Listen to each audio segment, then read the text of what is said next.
Hai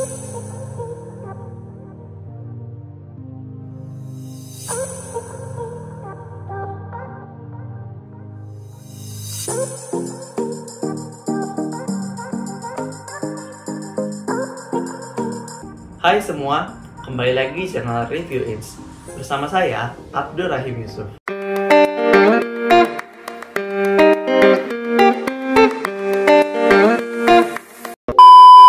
Ini adalah Samsung Galaxy S21 5G, seri S terbaru yang baru saja dirilis oleh Samsung pada awal tahun 2021 ini. Samsung Galaxy S21 5G yang saya pegang ini memiliki varian warna Phantom Grey dengan kapasitas memori 8/128 GB. Saya pribadi penasaran banget nih sama performance dan fitur-fitur baru yang ada di Samsung Galaxy S21 5G ini.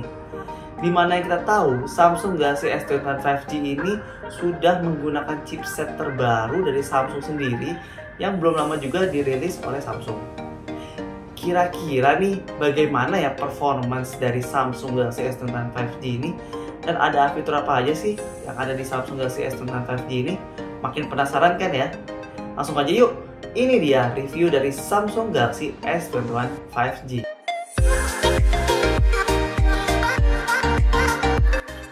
Pertama, kita bahas desainnya. Desain dari Samsung Galaxy S21 5G ini cukup unik dan terlihat fresh teman-teman, dimana desainnya terlihat ramping dan compact. Gimana nggak compact?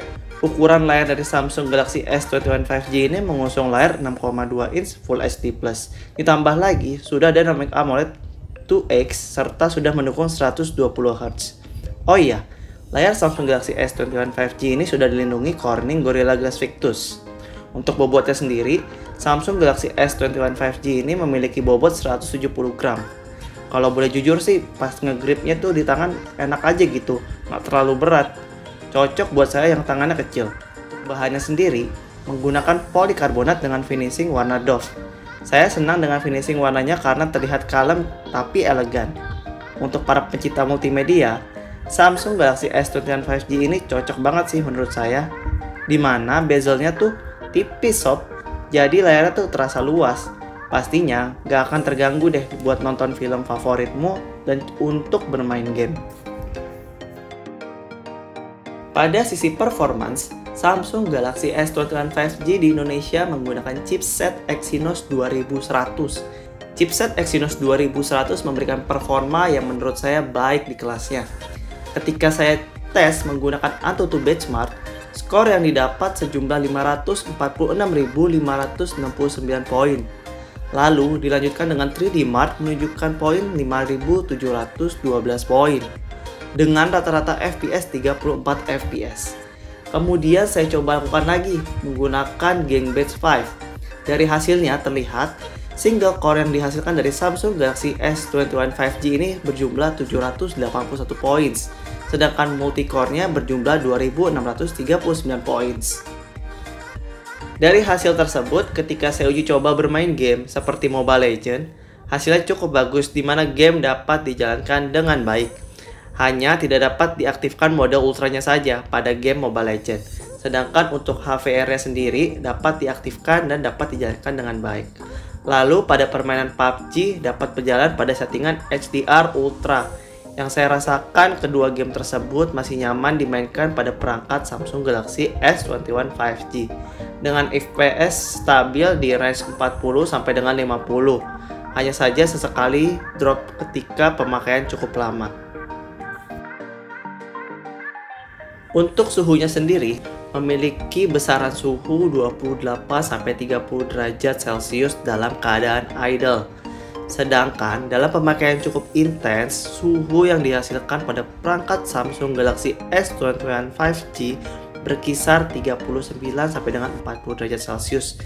Itu suhunya memang cukup tinggi, cuman ketika saya gunakan tuh masih termasuk hangat karena memang bahannya juga kan dari polikarbonat, jadi tidak terlalu banyak menghantarkan panas.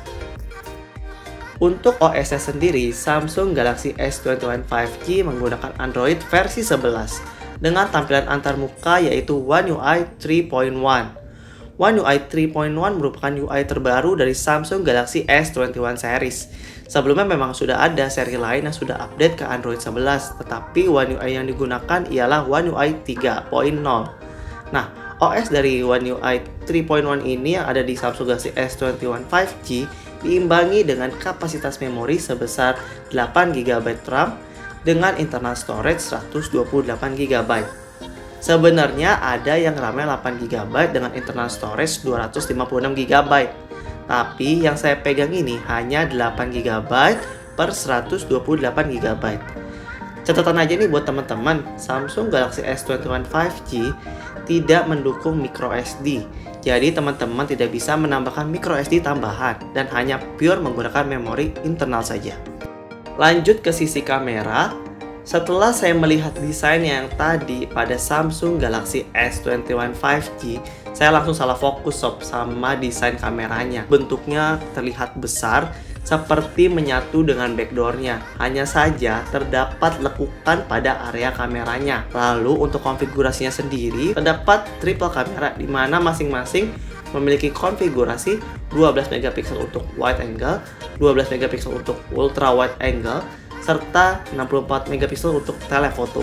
Front kameranya atau kamera depannya memiliki resolusi sebesar 10MP. Ini adalah mode kamera depan dari Samsung Galaxy S21 5G, di mana modenya ini ada beberapa mode. Pertama ada mode foto seperti ini, ada juga mode wide-nya juga untuk kamera depan. Kemudian ada lagi mode single take. Single take ini mode yang terbaru di S21 5G ini, single take 2.0, di mana ada beberapa tipe single take yang bisa kita aktifkan. Di sini bisa teman-teman aktifin, bisa juga teman-teman nggak aktifin, tergantung kemauan teman-teman. Kalau misalkan teman-teman mau aktifin semuanya, nanti hasil single take di kamera depannya dan kamera belakangnya akan lebih banyak hasilnya, gitu teman-teman. Lanjut lagi, mode video. Mode videonya ini sudah mendukung up to 4K 60fps, sedangkan defaultnya itu Full HD secara auto.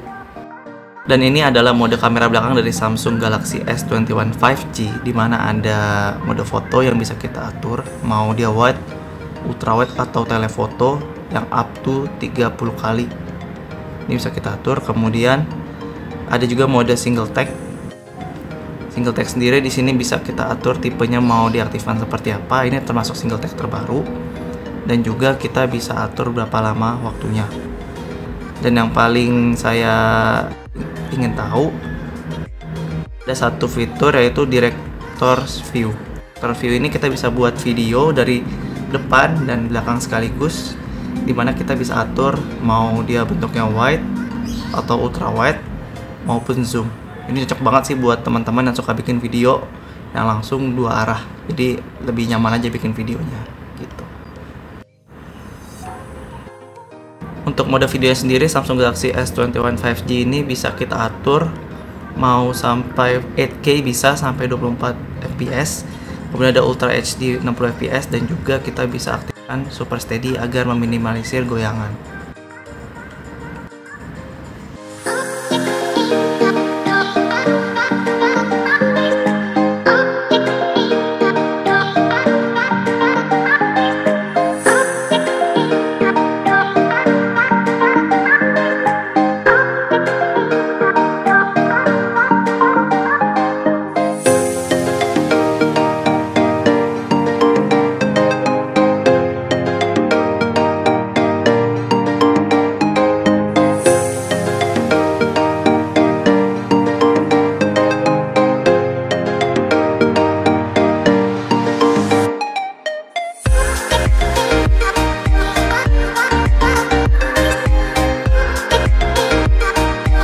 Hasil kamera dari Samsung Galaxy S21 5G. Ini menggunakan kamera depan, di mana kamera depannya dapat merekam up to 4K 60fps dan kamera belakangnya up to 8K 24fps.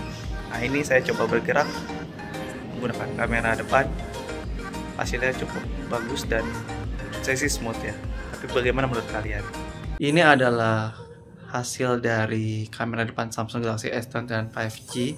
Dimana di sini cahayanya nggak terlalu banyak, hanya pada beberapa cahaya aja, dan ini lagi malam hari juga, jadi ini suasananya dan hasil gambarnya seperti ini untuk kamera depannya S21 5G pada malam hari. Ini adalah hasil video dari kamera belakang Samsung Galaxy S21 5G, di mana Samsung Galaxy S21 5G bisa merekam up to 8K 24 fps, dan ini saya pakainya Full HD 60 fps. Saya coba berjalan dan coba berada tempat seperti ini. Hasilnya cukup stabil dan hasil gambarnya juga bagus karena cahayanya cukup banyak. Ngomongin soal fitur, Samsung Galaxy S21 5G memiliki fitur yang cukup lengkap, yaitu sudah mendukung fitur IP68 tahan air dan debu. Kemudian tersedianya fitur wireless DeX yang dapat tersambung ke perangkat smart TV ataupun perangkat laptop. Di sisi tampilan teleponnya pun bisa kita kustomisasi backgroundnya dan bisa kita sesuaikan sesuai dengan keinginan kita. Untuk hasil suaranya sendiri, Samsung Galaxy S21 5G sudah mendukung Dolby Atmos dengan diimbangi dual speaker.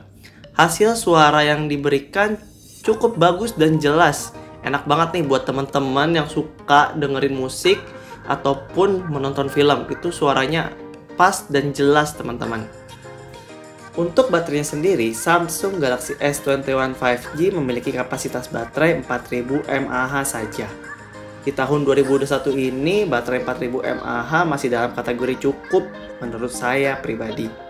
Dalam penggunaan sehari-hari, screen on time yang saya dapatkan berkisaran 4,5 jam sampai dengan 5 jam saja jika pemakaian yang saya gunakan secara intens. Sebaliknya, jika tidak terlalu intens hanya untuk sosial media saja, bisa lebih dari 5 jam. Untuk proses chargingnya sendiri, Samsung Galaxy S21 5G sudah mendukung super fast charging 25 watt. Tapi perlu diingat, Samsung Galaxy S21 5G tidak memiliki charger bawaan pada kotak penjualannya. Untuk fiturnya sendiri, Samsung Galaxy S21 5G sudah mendukung wireless charging dan wireless power share. Masuk ke kesimpulan, Samsung Galaxy S21 5G ialah perangkat yang memiliki bahasa desain yang berani beda. Walaupun sudah tidak ada charger lagi di paket penjualannya, Samsung Galaxy S21 5G masih menawarkan user experience yang baik bagi penggunanya. Kalau dibilang worth it untuk menggunakan Samsung Galaxy S21 5G, saya pribadi masih menganggap ini worth it bagi teman-teman yang mencari perangkat berukuran compact dengan spesifikasi yang baik di kelasnya. Itu dia review dari Samsung Galaxy S21 5G. Semoga review ini bermanfaat bagi teman-teman semua. Jangan lupa like, comment, dan subscribe channel Review Ins. Salam!